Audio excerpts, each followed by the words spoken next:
សួស្តីអ្នកនរគ្នាសូមស្វាគមន៍មកកាន់ The Midnight Podcast ដែលក្នុងថ្ងៃនេះខ្ញុំមានរឿងខ្មោចមួយគួរខ្លាចមកនិទានឲ្យអ្នកនរគ្នាស្ដាប់រឿងនេះមានចំណងនិយាយថាឡានក្រុងលេខ B75 ដែលជារឿងខ្មោចដ៏ល្បីព្រឺព្រួចមួយមានប្រភពមកពីទីក្រុងប៉េកាំងប្រទេសចិនដែលគេនិយាយតគ្នាច្រើនមែនទែននឹងត្រូវបានចាស់ៗចំនួនហ្នឹងអះអាងថាជារឿងពិតផងដែរហើយមកដល់ឥឡូវរឿងនេះនៅតែធ្វើឲ្យជនជាតិចិនជាពិសេសអ្នកនៅទីក្រុងប៉េកាំងហ្នឹងហ្មងមានការខ្លាចរអាជាខ្លាំងរហូតដល់មានជំនឿមិនល្អតាក់ទងនឹងការជិះឡានក្រុងជើងចុងក្រោយនៅពេលយប់ទៀតផងអញ្ចឹងនៅតែរឿងនេះគួរខ្លាចយ៉ាងណាខ្លះកុំឲ្យរងចាំយូរឥឡូវយើងទៅស្ដាប់ទាំងអស់គ្នានៅយប់ថ្ងៃទី14ខែវិច្ឆិកាឆ្នាំ1995ក្នុងទីក្រុងប៉េកាំងប្រទេសចិនមានឡានក្រុងមួយដែលមានលេខសម្គាល់ B75 បានធ្វើដំណើរចេញពីបេនឡានមួយនៅយន់មីងយន់ដើម្បីដឹកអ្នកដំណើរទៅកាន់តំបន់សាំងសានដែលជាតំបន់ភ្នំដាច់ស្រយាលមួយនៅជាយក្រុងពីដំបូងនៅលើឡានមានអ្នកដំណើរច្រើនធម្មតាទេអ្នកនរគ្នាប៉ុន្តែនៅពេលជិះតាមផ្លូវយូរទៅក៏មានអ្នកដំណើរឡើងចុះរហូតដល់ពេលមួយក៏អស់អ្នកដំណើរពីក្នុងឡានលេងហ្មងនៅសល់តែកង់ឡានប្រុសម្នាក់និងជំនួយការស្រីម្នាក់ដែលចាំប្រមូលសម្បត្តិឡានពីភ្ញៀវអ្នកទាំងពីរបន្តដំណើរទៅមុខទៀតដោយនៅសល់ប្រហែលជា7ចំណតអីទៀតទេនឹងដល់សាំងសានហើយអូខេចឹងបន្តមកឡានក៏មកដល់ចំណតមួយដែលឃើញថាមានអ្នកដំណើរ4នាក់កំពុងរង់ចាំហើយជំនួយការស្រីបានបើកទ្វារឲ្យអ្នកទាំង4នាក់ហ្នឹងឡើងឡានឥឡូវយើងឃើញថាអ្នកទាំង4នាក់ហ្នឹងគឺមានស្ត្រីចំណាំម្នាក់បរិសុទ្ធវ័យក្មេងម្នាក់និងគូស្នេហ៍មួយគូដែលអាចជាប្តីប្រពន្ធឬសង្សារចឹងអ្នកនរគ្នាដោយពីរអ្នកហ្នឹងគាត់អង្គុយនៅក្រោយតែកង់ឡានបរិសុទ្ធវ័យក្មេងអង្គុយនៅក្រោយជំនួយការស្រីហើយស្ត្រីចំណាស់ហ្នឹងវិញគឺគាត់អង្គុយនៅក្រោយបរិសុទ្ធវ័យក្មេងហ្នឹងលុះពេលធ្វើដំណើរទៅឡានជិះកាន់តែឆ្ងាយហើយយប់ក៏កាន់តែជ្រៅដែរអាកាសធាតុពេលហ្នឹងគឺមានធ្លាក់ខ្យល់ត្រជាក់ខ្លាំងនិងចូលអាប់ច្រើននៅតាមផ្លូវវិញងឹតហើយស្ងាត់មែនតើអ្នកនរគ្នាសឹងតែថាគ្មានឡានម៉ូតូគ្មានមនុស្សអីសូម្បីតែមួយបើក្នុងឡានវិញបរិយាកាសមានសភាពស្ងប់ស្ងាត់ខ្លាំងអត់ឮមាត់ណាគេនិយាយចែកគ្នាអីលេងទេឮសូរតែសលេងម៉ាស៊ីនឡានសុទ្ធហ្មងហើយយើងគិតទៅការជំនាន់ហ្នឹងឆ្នាំ1995អត់មានទូរស័ព្ទចុចលេងទេអ្នកនរគ្នាចឹងគឺម្នាក់នាំគ្នាអង្គុយសកុកចឹងទៅឥឡូវដល់ពេលតកង់ឡានបើកឆ្ងាយពីកន្លែងមុនហ្នឹងបន្តិចស្រាប់តែគេឃើញមនុស្ស2នាក់ស្ទង់ពីចង្ងាយកំពុងបោះដៃហៅឡានឲ្យឈប់ហើយកន្លែងហ្នឹងមិនមែនជាចំណតឡានក្រោយទេគឺនៅតាមផ្លូវហ្មងហើយឡើងស្ងាត់ចងំតែកង់ឡានគាត់គ្រាន់តែឃើញអញ្ចឹងគឺមកចិត្តហ្មងថាយប់ថ្មនេះហើយនៅមានអ្នកចាំឡាននេះទៀតរដងដូចជាមិនដែលឃើញមានផងគាត់ខ្ជិលឈប់ឡានហ្នឹងអ្នកនរគ្នាហើយចង់ជិះទៅចោលហ្មងប៉ុន្តែពេលនិយាយជាមួយជំនួយការគាត់ជំនួយការស្រីហ្នឹងក៏ប្រាប់ថាឥឡូវយប់ជ្រៅហើយមេឃត្រជាក់ខ្លាំងទៀតសំខាន់ឡានយើងជាជើងចុងក្រោយហើយដែលដឹកអ្នកដំណើរតាមផ្លូវហ្នឹងអញ្ចឹងបើអត់ដឹកពួកគាត់ទេប្រកាសជាអត់មានអីជាហើយដល់លឺអញ្ចឹងទៅកង់ឡានគាត់ក៏សម្រេចចិត្តប្រងឡានឈប់ទៅឃើញឡានឈប់អ្នកដំណើរទាំងពីរហ្នឹងក៏បានដើរចូលឡានតាមទ្វារក្រោយគាត់ទៅដើរចូលភ្លាមអ្នកនៅក្នុងឡាននាំគ្នាងាកមើលរួចក៏ភ្ញាក់ផ្អើលយ៉ាងខ្លាំងដោយសារតែមានមនុស្សដល់តែ3នាក់មិនមែន2នាក់ដូចតែយើងឃើញពេលដំបូងមុនហ្នឹងទេដោយអ្នកទី3ហ្នឹងនៅកណ្ដាលឲ្យ2នាក់ទៀតគ្រាសងខាងប៉ុន្តែអ្វីដែលសំខាន់គឺសម្លៀកបំពាក់និងរូបរាងមនុស្សទាំង3នាក់ហ្នឹងហ្មងមើលទៅគួរខ្លាចដោយអ្នកនៅសងខាង2នាក់ស្លៀកពាក់ចម្លែកខ្លាំងដោយមនុស្សឆ្លងភពពីសម័យបុរាណអញ្ចឹងគឺមានសម្លៀកបំពាក់ដោយអាម៉ានៅរជ្ជកាលឈីងហើយទឹកមុខពួកគេស្លេកស្លាំងដោយគ្មានវិញ្ញាណក្នុងខ្លួនបើម្នាក់ដែលនៅកណ្ដាលវិញមើលទៅគួរឲ្យខ្លាចតែម្ដងដោយគេស្លៀកពាក់សវែងបែបកណាត់ចាស់មានសក់វែងសំពងទម្លាក់បាំងមុខស្ទើរតែមើលមកអត់ឃើញហើយមើលទៅគ្មានកម្លាំងកំហែងទេអ្នកទាំងអស់គ្នាឲ្យគេគ្រាសងខាងឡើងឡានហើយអ្នកទាំង3ហ្នឹងក៏ដើរសម្ដៅទៅអង្គុយទន្ទឹមគ្នានៅកៅអីចុងក្រោយគេប្រអស់នៅកន្ទុយឡាន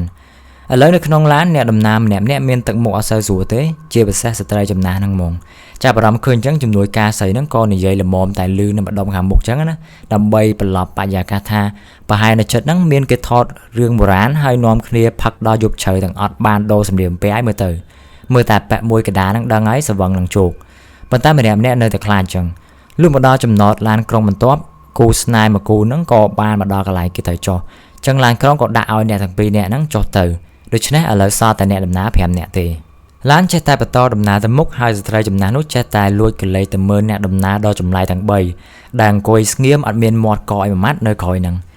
បានមើលសន្ទុះស្រាប់តែស្ត្រីចំណាស់ហ្នឹងក្រោកពីកៅអីហើយស្រែកថាបរោះវ័យក្មេងដែលអង្គុយនៅខាងមុខគាត់ថាបានលួចកាបូបគាត់ប្រុសហ្នឹងឮអញ្ចឹងក៏ចាប់ផ្ដើមមីងមាំងហើយបកកាយតបទៅវិញថាលួចកាបូបអីគាត់អត់ដឹងទេហើយខ្ញុំអង្គុយនៅខាងមុខហ្នឹងឲ្យតែលួចកាបូបអ៊ំឯងនៅខាងក្រោយមិនកើតប៉ុន្តែស្ត្រីចំណាស់នៅតែនិយាយខ្លាំងៗថាបរោះហ្នឹងបានលួចកាបូបគាត់ដល់ពេលអញ្ចឹងជំនួយការស្រីអង្គុយចិត្តហ្នឹងក៏គិតដែរថាបរោះហ្នឹងអត់បានលួចកាបូបទេហើយបានសួរទៅស្ត្រីចំណាស់ហ្នឹងវិញថាប្រហែលជាអ៊ំជ្រុះណាទៅដឹ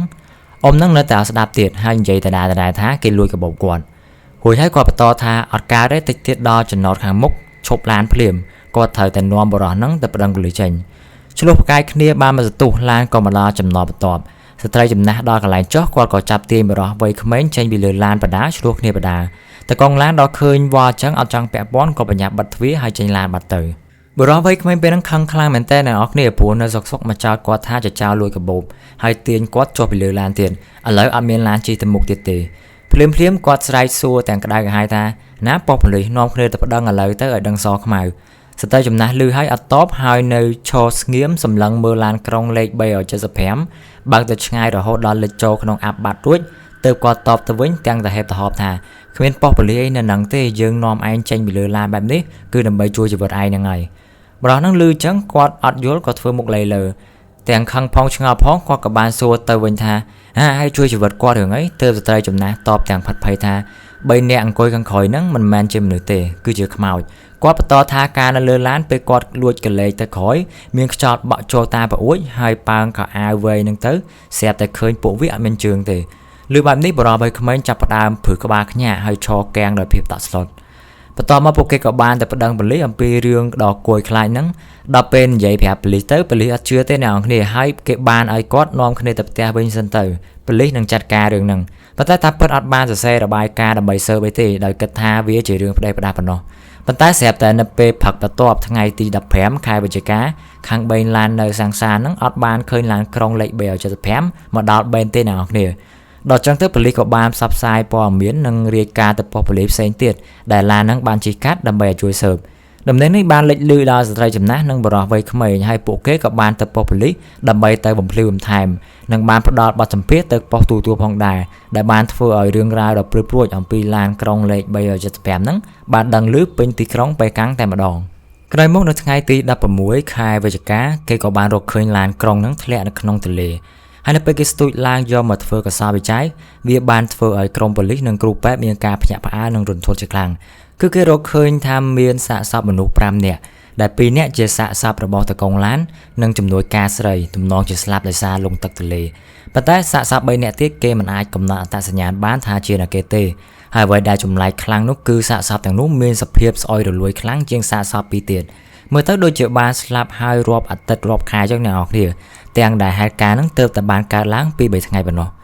រឿងដែលចម្លែកមួយទៀតនោះគឺតើឡានក្រុងនេះអាចបន្តដំណើរទៅមុខទៀត100គីឡូម៉ែត្រដោយរបៀបណាទាំងដែលវាមិនមានសាំងគ្រប់គ្រាន់ផងនោះហើយទៅមុខទៀត100គីឡូម៉ែត្រដើម្បីអីមិនតែប៉ុណ្ណោះអ្វីដែលគួរឲ្យរន្ធត់នោះគឺគេបានរកឃើញមានសុទ្ធតែឈាមនៅក្នុងធុងសាំងឡានយ៉ាងគួរឲ្យព្រឺក្បាលហើយដល់ពេលគេទៅឆែកមើលកាមេរ៉ានៅតាមចំណតឡានដែលឡានក្រុងនឹងបានឆ្លងកាត់គឺគេបែរជាអត់ឃើញឡានហ្នឹងបើកកាត់តាមផ្លូវនឹងទេអ្នកនរគ្នាដែលធ្វើឲ្យរឿងនេះគួរឲ្យខ្លាចនិងកាន់តែអាចកំបាំងថែមទៀតហើយមកដល់ឥឡូវគ្មាននរណាគេអាចបកស្រាយបានឡើយការនឹងបន្ទាប់ពីហេតុការណ៍នឹងបានកើតឡើងភ្លាមវាបានធ្វើឲ្យជនជាតិចិនជាពិសេសអ្នកនៅទីក្រុងប៉េកាំងមានការខ្លាចរអាជាខ្លាំងហើយអត់ហ៊ានទៅចាំឡានឬជិះឡានក្រុងពេលយប់ជ្រៅទេអ្នកនរគ្នាជាពិសេសគឺឡានជើងចុងក្រោយហ្នឹងហ្មង